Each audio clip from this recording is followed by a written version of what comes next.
This is Professor Ridinger Dotterman. Welcome to the Maximizing Revisions tutorial. This tutorial is designed to help you make changes that matter as you are revising essays 1, 2, and your research paper.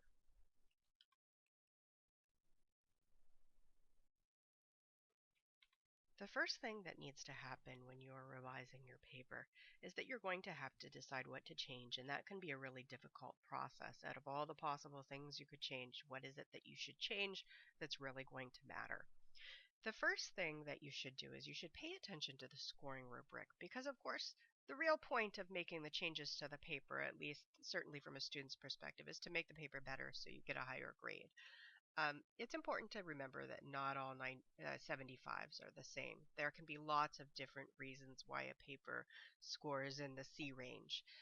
So what you want to do is you want to look at that scoring rubric to see where you lost points and also where you didn't lose points. Where is your paper functioning very successfully? That will help you see the places where you can make the most beneficial revisions in terms of improving the score on the paper. You should, of course, also review the comments on the paper. One of the things that's my pet peeve, and it's a pet peeve of a lot of instructors, is we review student papers, we write comments on the papers, and then we get the papers back for revision, and many of the same things that we marked on the first paper are still there. And the students wonder why they didn't get a higher grade or what else they can do to change the paper. And we always say, well, you could change the things I told you to change before. So pay attention to the comments on the paper. Both the in-text comments and the end comments are really important. The in-text comments often are focused on sentence level issues like grammar, usage, word choice, etc.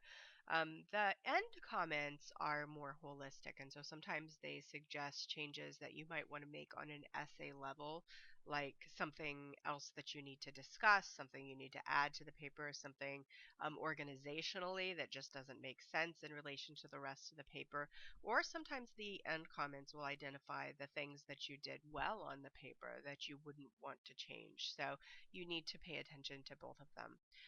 Finally, of course, you want to think about the comments in relation to that scoring rubric. So when you consider everything that was written on your paper and all of the changes you could possibly make, presuming you have a limited amount of time to make these changes, this will help you prioritize which are the changes that are really going to help you improve that score. As you're revising, you also want to remember to utilize resources. Um, you're not in this alone. So some of you have already reached out for help from me, and that's wonderful. You've either sent me emails or you've posted questions to the discussion board. You've posted paragraphs to the discussion board. Some of you have called me and we've talked on the phone about particular issues related to your writing. Some of you have even come in to see me, and it's been a pleasure to meet people. And that's great. I'm always happy to help you. But I am not the only resource that you have as you're completing revisions. And that's a good thing, too, especially if you're completing revisions at 3 in the morning when I will not be available to help you. One thing that you can do is you can look at the writing resources content area. It has been on our site from the very beginning of the semester, and I created it because I think that there's a lot of good stuff available online that can help you as you write. So if you look at that folder, that content folder, you're going to find resources that will help you with citation, resources that will help you with grammar, with diction, with organization, with developing ideas. Those are all kinds of resources that you can draw on. To that end, you should pay attention to the vocabulary that is used to mark errors on your paper. For example, if you have word form errors or comma splice errors, find out what these kinds of errors are. I didn't invent these terms, so when I tell you you have a word form error, you don't have to just say, oh my gosh, I wonder what a word form error is. You can go online or into the Bedford Handbook actually, and you can look up word forms and you can say, oh, okay, I see what that is. I see why I have a word form error. You don't need to be intimidated by the term comma splice. You don't have to wonder what it means. You can look up a comma splice if you don't happen to know, if you haven't been exposed to that term before in 125 or 126 or 200, and you can say, oh, I see what a comma splice is. It's silly for me to have that.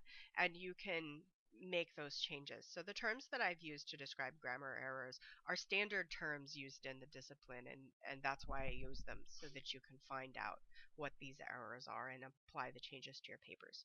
Finally, remember that the Writing Center is there for you, particularly at this point in the semester. If you have something small that you want to address with them, if you haven't set up for the 1 hour weekly sessions, the drop in sessions can be nice to look at really specific things in your paper.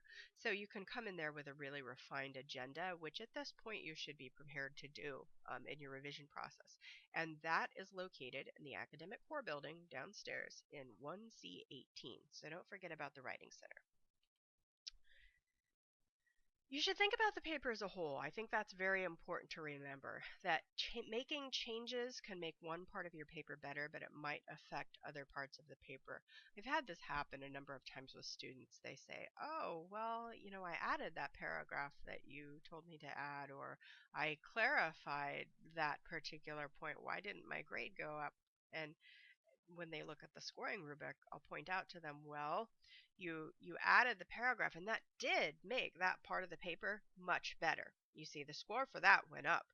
But when you did that, you had grammar errors that then made the paper less readable, and that affected that particular part of your score. So you want to make sure that when you're adding or deleting content that you're aware of how it affects the rest of the paper on a couple of levels. First of all, you should recheck your topic sentences and your thesis statement to make sure that they still reflect the content. That's very important if you're making major paragraph level or even additions, like major additions to the paper. Say you add a counter argument.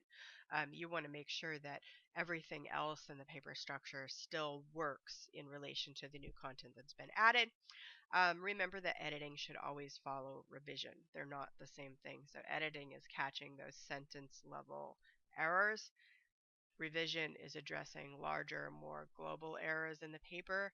You want to make sure that you do both. Don't just add or subtract something and then not go over it again with a fine tooth comb to catch those sentence level errors. Also, don't forget formatting. A number of people have lost points for formatting on the first couple of papers and will again on the research paper if it's not addressed. The paper needs to utilize APA guidelines for citation and document style, and those are really silly points to miss. This is something that, yes, I will admit is tedious, but shouldn't be difficult to do. So you can see the Bedford Handbook, which is the recommended text for the course, either the print edition or the free online edition that you can access as one of the tools under the Writing Resources content area. Or you can use another current handbook if you happen to pick up Writing Matters a couple of years ago when you took 125. That book still works perfectly fine. Something else that you may not be aware of is that YouTube, yes, YouTube videos, can actually help with word processing issues. One of the tricky things about APA format is that running head. And I don't show you how to format the running head because it depends entirely on which version of Word you have, how you do it. So I could show you in my version of Word, but that's not necessarily the version that everybody's using or the word processing program even everybody's using. So what I recommend you do is that you go to YouTube and you type in APA running head in whatever your word processing program is.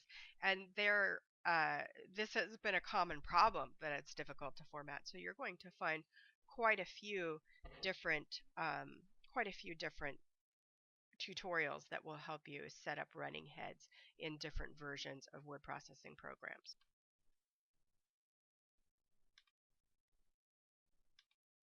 Finally, the last thing that I want to urge you to do is to draw on your community.